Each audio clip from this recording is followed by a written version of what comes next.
Hello YouTube, Irish Gaming God here, coming to you with what's my second YouTube video, my first video in this series.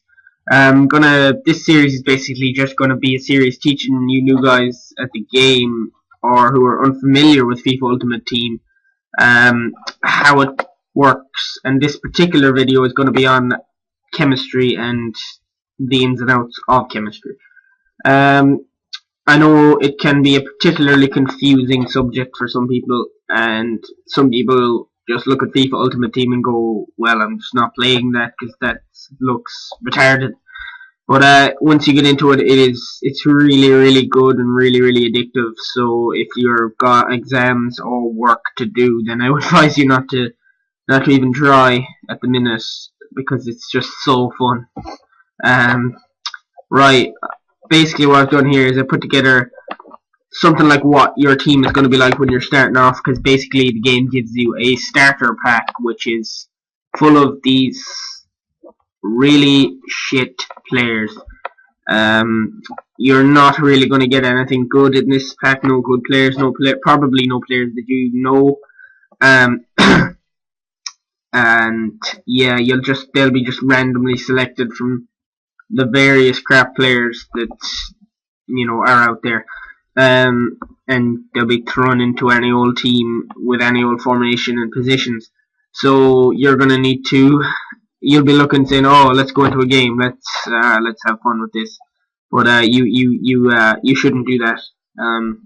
Gonna say it straight out, because you will get beaten most likely by any opponent even any opponent who knows how to play the game will beat you, simply because your team is probably not going to have any chemistry, and 46 chemistry is actually quite high for a random or for a starter team. Your team probably won't have that much chemistry even. So I would advise you to try and sell these players, or discard them, start from scratch, or even play the computer a couple of times to gain some cash.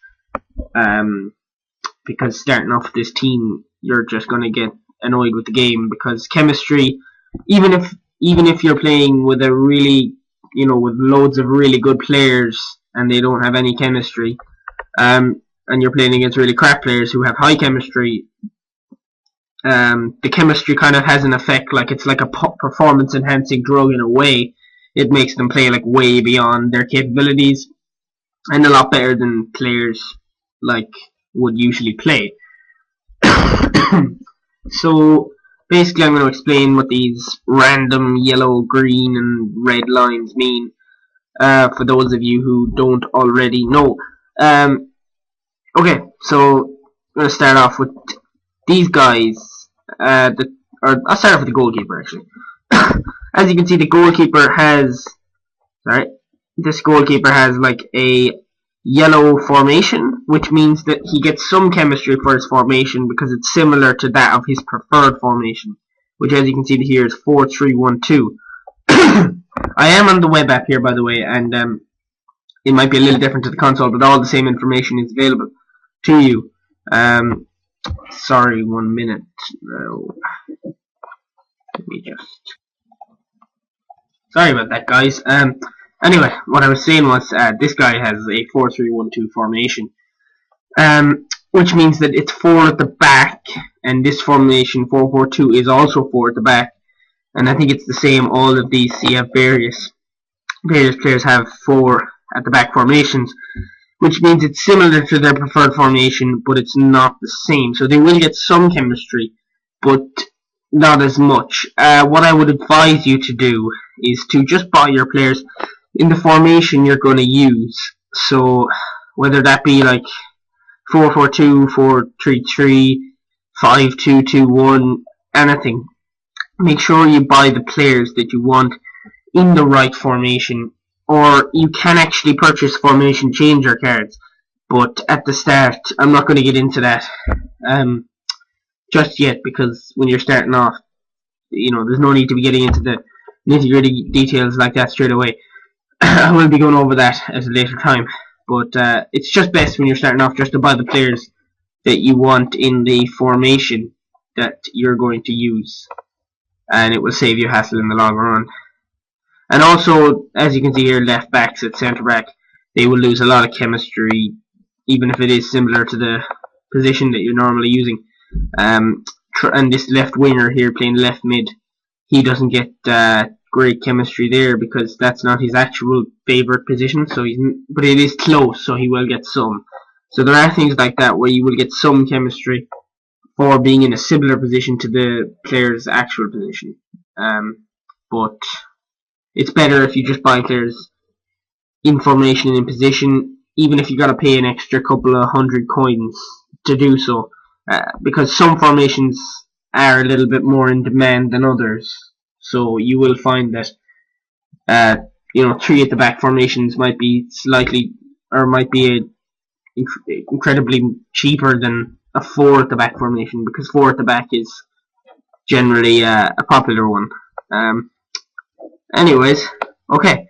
So players will get chemistry if they're in from the same club, country, or league. Generally, what's done is people make teams from the same league. For example, a Barclays Premier League team, with your Manchester United players, Chelsea, Liverpool, Arsenal, Manchester City, all kind of they will all get chemistry if they're in the right formation. They will get 100 chemistry, or 99. Sorry. Another thing is the use of a manager is important here. If you look for one here, players will only get, no matter how many players you have in the right formation and position, you can only ever get 99 chemistry without a manager that is in the right formation. Or see the country here. If there's a significant number of players from that country in your team, you will also get chemistry for the manager. But as you can see, the chemistry has gone up a significant amount just from putting the manager in. So 56 chem for just the manager. Definitely worth getting a cheap manager, bronze or otherwise, because you will get chemistry for bronze managers also. But if you look here, if I remove him from the squad, back down to 46, so you get quite a bit of chemistry just for having a manager. But what I would definitely recommend buying players in formation and in their position that you're going to be playing them in, because you need chemistry in this game. You need to have probably 100 chemistry. It'll be hard to get 100 chemistry at the start. You probably have to build your team player by player. But even if they have a little bit of chemistry, they will play a lot better, a lot better. Anything over 50 chemistry, and you will see a big difference in the performance levels of players. It just makes them play at a faster pace, pass the ball crisper, sharper. I know it might seem crazy, but it is just the way this game works, and that's possibly what makes it more fun, because you can use all combinations of different players and kind of make any team you want. As you can see here, I'm going to show you a team that I have made which has 100 chemistry, and as you can see, this might seem like a random collection of players, but if you look at it in more detail, this is the league here. It's Italy 1, or the Serie A, sorry. And they've all got full chemistry, 9 chemistry, 9, 9, 9, 9, 9, because they're all also in formation, as you can see, 5-2-2-1, 5-2-2-1, 2, and they're all in that formation. Some will have higher chemistry, as you can see. All the Italians link up here with green lines, which is, makes them even. Some people say there is like a secret 10 chemistry, but I don't think so. Anyways, I think it's just if you have the yellow chemistry line, usually that's enough, and all your players in formation and in position. So this is what damage they can do, and then as you can see here, my manager is out of contract, but all the same, he's got the full chemistry. He's in the right formation. This bright green shows you whether he's in formation or not. It'll be red if he's not. And then you can just check what formation he's in here as well. This is all the same on the console, so this can be all checked, this information. Anyway, this is the first video basically explaining chemistry. If you have any questions, please leave them in the comments below, or inbox me, whatever you want. I will answer them. But yeah, this basically. There'll be a couple more videos basically explaining contracts and so on. But that's all for now. Thanks, guys. Irish Gaming Gods. Signing out.